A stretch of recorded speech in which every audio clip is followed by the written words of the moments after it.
নমস্কার, আমি নবনীতা ভট্টাচার্য। প্রতিবারের মতন আবারও আপনাদের সামনে চলে এসেছি, অবশ্যই কোনো একটি বিষয় নিয়ে আপনাদের সঙ্গে কথা বলতে, সেই বিষয় সংক্রান্ত আমার ভাবনা চিন্তা বা আমার কথা আপনাদের সামনে রাখতে। যাই হোক, এবারে আমি যে বিষয়টা নিয়ে আপনাদের সামনে কথা বলতে চাই, সেই বিষয়টা নিয়ে কাজ করতে চেয়েছি আমি অনেক দিন, কিন্তু আমার সেই কাজের সুযোগ হয়নি।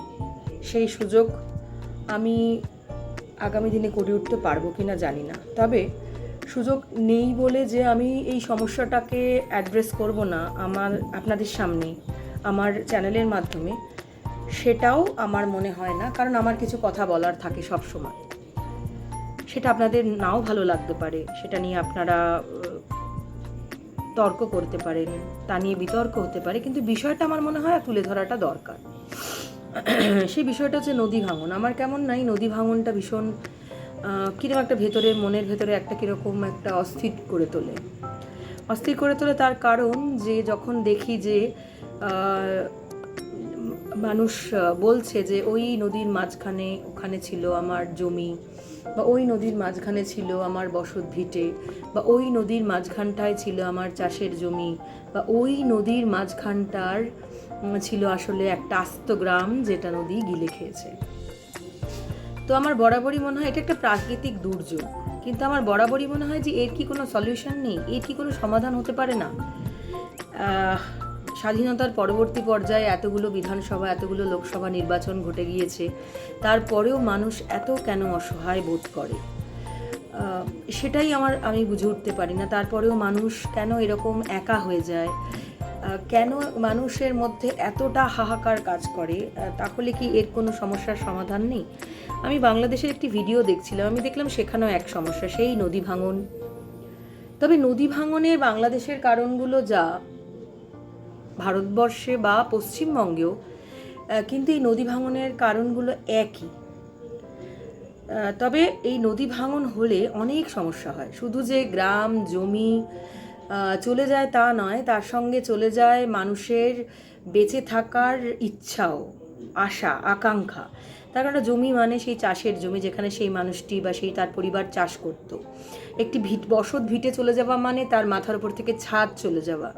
একটি গ্রাম সম্পূর্ণভাবে হারিয়ে যাওয়া মানে মানুষের আশ্রয় এবং ঠিকানা হারিয়ে যাওয়া।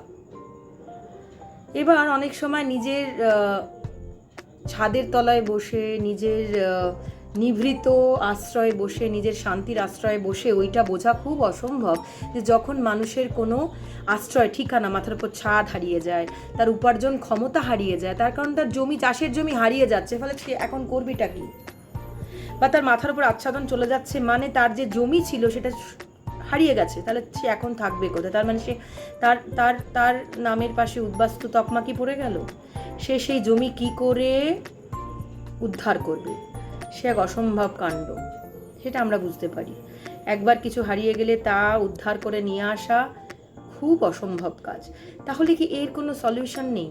মানে স্বাধীনতার এতগুলো বছর পরেও, এতগুলো বিধানসভা লোকসভা হয়ে যাওয়ার পরেও মানুষ এত নিরন্ন, এত অসহায় কেন? এত হাহাকার কি কারণে? এই গঙ্গার বা নদীর এই নদী ভাঙন আমাকে ভীষণ বিচলিত করে। আমার খুব অসহায় লাগে নিজের ভেতরে যখন দেখে সেই মানুষগুলো এরকম আঙুল তুলে দেখায়। আমার খুব একটা সৌভাগ্য হয়নি সেই মানুষগুলোর সঙ্গে নিরন্তর দেখা করার, তবে যতটুকু দেখেছি তাদের মানে ওটুকুতেই আমার বুক কেঁপে গিয়েছে যে ভিটে মাটি হারিয়ে এই মানুষগুলো আজকে বড় অসহায়। তাদের পাশে দাঁড়ানোর কি কেউ নেই? আসলে পাশে দাঁড়ানোর নিশ্চয়ই আছে, কিন্তু পাশে দাঁড়ানোর মতন ইচ্ছাটা আমাদের নেই। না আমাদের সরকারের রয়েছে, না আমাদের সাধারণ মানুষের রয়েছে। সাধারণ মানুষকে দোষ দেওয়ার কোনো উপায় নেই, তার কারণ সাধারণ মানুষ বলবে আমি খেটে খাই, দৈনন্দিন জীবনে আমার কাজ না করলে হবে না, আমি কি করব? মানে আজকে আমার রুটি টুচি বন্ধ হয়ে গেলে কালকে আমার পরিবার খেতে পাবে না, আমি খেতে পাবো না। সেক্ষেত্রে আমি কিভাবে আরেকজন নিরন্ন মানুষের অসহায়তাকে ঢাকবো? কিন্তু এক্ষেত্রে সরকার উদ্যোগ নিতে পারে, রাজনৈতিক দলগুলো উদ্যোগ নিতে পারে। আমি একটি বাংলাদেশের ভিডিও দেখছিলাম, সেখানেও দেখলাম এক অবস্থা। সেখানেও নদী উপনদীগুলো ভাঙনের কবলে, মানুষ অসহায়। নদীও ভাঙন একটা প্রাকৃতিক বিপর্যয়, কিন্তু তার ঠেকানোর রাস্তা রয়েছে। সেইটা যখন উপড়ে ফেলা হয়, ঠেকানোর রাস্তাটা যখন উপড়ে ফেলা হয় বা ঠেকানোর চেষ্টাটা করা না হয়, সেইটা কিন্তু আমার মনে হয় ভীষণভাবে মানে মানুষ ইয়ে করা আর কি, মানুষের তার মধ্যে প্ররোচনা আছে। তার মধ্যে একটা বড় বিষয় হচ্ছে যে নদীর বুক থেকে বালি তুলে নেওয়া। এটা আমি দেখেছি, দামোদরে দেখেছি, অজয়তে দেখেছি, বড় বড় গাড়ি করে নদীর বুক নিংড়ে, বা কিছুদিন আগে জয়মিত্রের একটি লেখাতেও আমি আমার ব্লগেই পড়ে শুনিয়েছি যে কিভাবে দ্বারকেশ্বর ওই নদী এবং কসাই এই নদীগুলোর থেকে বালি তুলে নিয়ে নদীগুলোকে মানে একদম অসহায় করে তোলা হচ্ছে। আসলে নদী অসহায় হলে মানুষও অসহায় হয়ে পড়বে, তার জীবন জীবিকা, তার উপার্জন।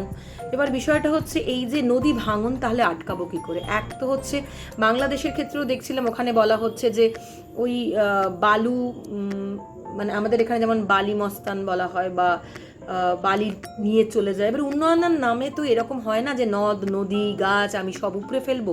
উন্নয়ন কিসের উন্নয়ন হচ্ছে? কিসের উন্নয়ন হচ্ছে? কোন ধরনের উন্নয়ন হচ্ছে যে সেই উন্নয়নের কবলে পড়ছে কিছু মানুষ? মানে এদিকে রাস্তা তৈরি হয়ে যে উন্নয়ন হচ্ছে, আবার ওদিকে সেই রাস্তা তৈরির নাম করে যখন, উন্নয়নের নাম করে যখন নদীর বুক চিরে বালি তুলে নেওয়া হচ্ছে, তখন সেই নদী যখন ফাঁপড়ে পড়ছে, সেই নদী যখন সমস্যায় পড়ছে, তখন সমস্যায় পড়ছে আবার কিছু মানুষ। তাহলে এই উন্নয়ন কাদের? এই উন্নয়ন কি তার মানে শুধুই অর্থের? এবার বিষয়টা হচ্ছে যে বালি তুলে নেওয়া, বালি তুলে নিয়ে নদীর বুককে, মানুষের যে উচ্ছ্বাস আওয়াজে, যাই হোক, নদীর বুক থেকে বালি তুলে নেওয়া, নদীর বুক নিংড়ে বালি তুলে নেওয়া, জলস্তর নামিয়ে আনা। এবং আরেকটা বড় কথা হচ্ছে যে এই যে নদীর পাড় ধরে সেই ধরনের গাছ লাগানো যার শিকড় অনেক মাটির গভীর পর্যন্ত যায় এবং মাটিকে সয়েল ইরোশন হতে, নদী ইরোশন হতে বন্ধ করতে পারে। তো একটা খুব সিম্পল, আমি কেউ কিছু নই, মানে আমার এগুলো দেখতে দেখতে, পড়তে পড়তে বা ভাবতে ভাবতেই মনে হচ্ছিল যে এইটুকু উদ্যোগ কেন আমরা নিতে পারবো না? কেন আমরা এই বালি মাফিয়া, ওখানে বালু মস্তান বলা হচ্ছে সম্ভবত বাংলাদেশের, যে ওখানে এই ধরনের সমস্যা, বড় বড় নদ নদীগুলো থেকে, উপনদী থেকে বালি তুলে নিয়ে নদীগুলোকে অসহায় করে তোলা হচ্ছে, নদীগুলোকে বন্যা কবলিত করে দেওয়া হচ্ছে সেই সময় অঞ্চলগুলোকে।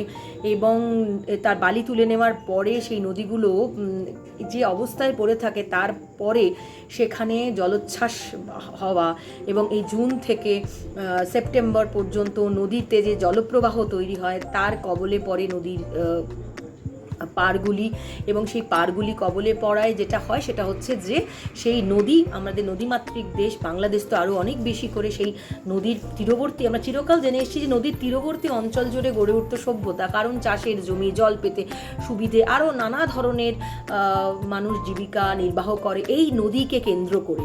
তো সেই নদী যদি শুকিয়ে যায় বা সেই নদীর বুক থেকে যদি বালি তুলে নেওয়া হয়, তারপরে সেই নদীগুলোর কি অবস্থা হতে পারে? বা এই বর্ষায় তখন নদীগুলোর প্রবল জলোচ্ছ্বাস তৈরি হয় এবং সেই নদীগুলো নিয়ন্ত্রণ হারিয়ে আছড়ে পড়ে দুই পারে। নদী ভাঙন তো হবেই, কিন্তু তাকে তো আমাকে নিয়ন্ত্রণে রাখতে হবে। সেই নিয়ন্ত্রণে আমি রাখবো কীভাবে? গাছ লাগিয়ে, এমন কিছু তীরবর্তী গাছ, বাঁধ লাগিয়ে এমন কিছু তীরবর্তী গাছ লাগাতে হবে যে গাছগুলি মাটি আঁকড়ে ধরে, নদীর তীরবর্তী অঞ্চলকে শক্ত করে আঁকড়ে ধরে, মাটিকে ভেঙে যেতে না দেয়। তাহলে এই স্কুল বাড়ি, গ্রাম, বা ধরুন কারুর জমি, কারুর বসত ভিটে, রাস্তা, এগুলো হারিয়ে যায় না। মানে কি অদ্ভুত শুনতে লাগে না যখন বলে যে ওই নদীর মাঝখানে ছিল আমার গ্রাম? আমরা কি ভাবতে পারছি না? আমরা কি কিছুই বুঝে উঠতে পারছি না? না আমাদের ভাবনা চিন্তাগুলো কোথাও আমরা বর্জন করেছি ওই নদী ভাঙনের মতো? নদীর পাড় যেমনভাবে ভেঙে যায় নদীর জলোচ্ছ্বাসে, তেমনি কি আমরা সেরকমভাবে আমাদেরও চিন্তাভাবনাগুলোকে সেই তলানিতে তলিয়ে গেছে?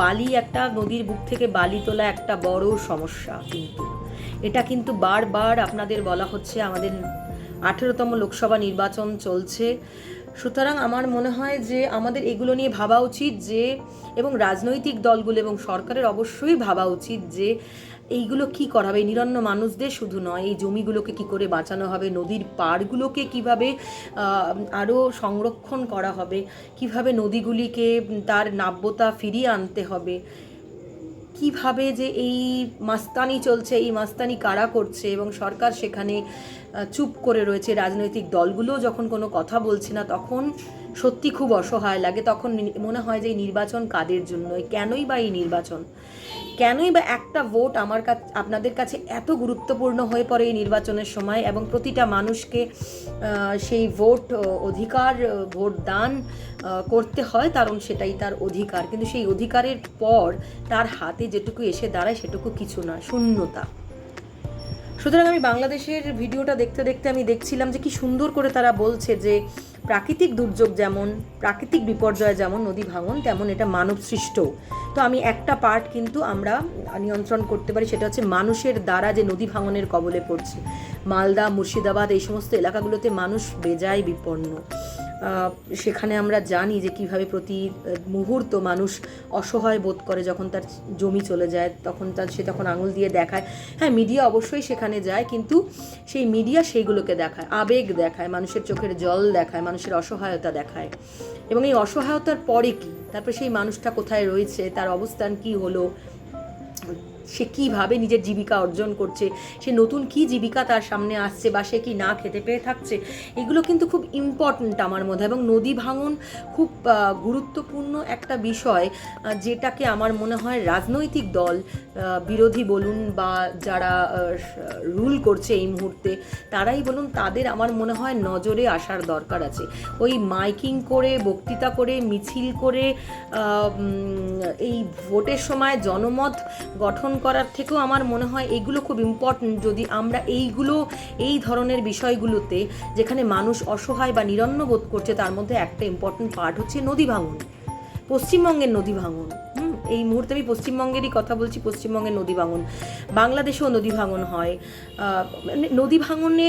নদী ভাঙনের প্রাকৃতিক কারণ রয়েছে, কিন্তু সেখানে আর একটা কারণ হচ্ছে মানুষের, মানুষ যেখানে নদী ভাঙনকে প্রশ্রয় দিচ্ছে, নদী ভাঙনকে নিয়ন্ত্রণ করার বদলে তাকে খোলা ছেড়ে দিচ্ছে, বুক থেকে বালি তুলে নিচ্ছে, নিংড়ে নিচ্ছে বালি নদীর বুক থেকে। কি না উন্নয়ন হবে? একটা গাছ কেটে ফেলার পরে সেখানে আর একটা গাছ লাগানোর যে মানসিকতা তৈরি হচ্ছে না, কিভাবে এই মানুষগুলোর জমি ভিটে, কিভাবে স্কুল, একটা গ্রামকে আপনি নদী ভাঙনের হাত থেকে বাঁচাবেন, তার আর একটা উপায় হচ্ছে নদীর বুক থেকে বালি তোলা বন্ধ করতে হবে। 2 হচ্ছে যে নদীর পাড়ে এমন ধরনের গাছ লাগাতে হবে যে গাছ মাটির অনেক গভীর পর্যন্ত যায়। আমি আমার আগের ব্লগেও বলেছি, যেখানে জয় মিত্রের একটি লেখাকে আমি উল্লেখ করে বলেছি যে এমন ধরনের গাছ লাগানো হচ্ছে যে যার শিকড় আসলে গভীর পর্যন্ত যায় না, ফলে সেখানে নদী ভাঙন হতে বাধ্য। এবং সেখানে নদী পাড়ের যে মাটি, পাড়ের যে মাটি, সেটা ধরে রাখতে পারছে না গাছ। এমন গাছ লাগাতে হবে যে আমরা জানি গাছের শিকড় মাটির যে মাটির যে ক্ষয় সেটাকে রোধ করে। এই যে বিভিন্ন জায়গায় গাছকে সিমেন্ট করে একটা দৃশ্য করা হচ্ছে, সুদৃশ্য করে তোলা হচ্ছে। আসলে এই দেখতে ভালো হওয়ার জিনিসটার মধ্যে কিন্তু সবসময় একটা ফাঁকি থেকে যায়। ফলে এইগুলো বন্ধ করতে হবে, শিকড় যাতে মাটির গভীর পর্যন্ত গিয়ে মাটিকে আঁকড়ে ধরতে পারে, আর সেই চেষ্টা করতে হবে। আমার মনে হয় ভাঙন আমাকে বরাবরই ভীষণ বিচলিত করে, কেমন একটা অসহায় বোধ হয় যে মানুষটা এবার কি করবে। আজ বা কাল আমাদেরও এরকম হতো যে বাড়ি, ঘর, স্কুল, রাস্তা, গোটা গ্রামটা নদীর তলায় চলে যেত, তাহলে কেমন অনুভব হতো? সেই অনুভব কিন্তু ভয়ঙ্কর। সেই অনুভব ছাদের তলায় বসে, লাইটের তলায় বসে, এই যে বক্তৃতা করতে করতে বোঝা সম্ভব না, কিন্তু তাও বলবো ওর একটা প্রসেস আছে নদী ভাঙন আটকানোর। তার মধ্যে 2, একটা হচ্ছে যে নদীর বুক থেকে বালি তোলা বন্ধ হোক, এবং নদীর পাড়ে এমন গাছ লাগানো হোক যাতে নদীর পাড় ভাঙার হাত থেকে একটা গ্রামকেও রক্ষা করা যায় এবং নদীকেও তার নিয়ন্ত্রণে রাখা যায়। ভালো থাকবেন, আজ এইটুকুই, আবার দেখা হবে, নমস্কার।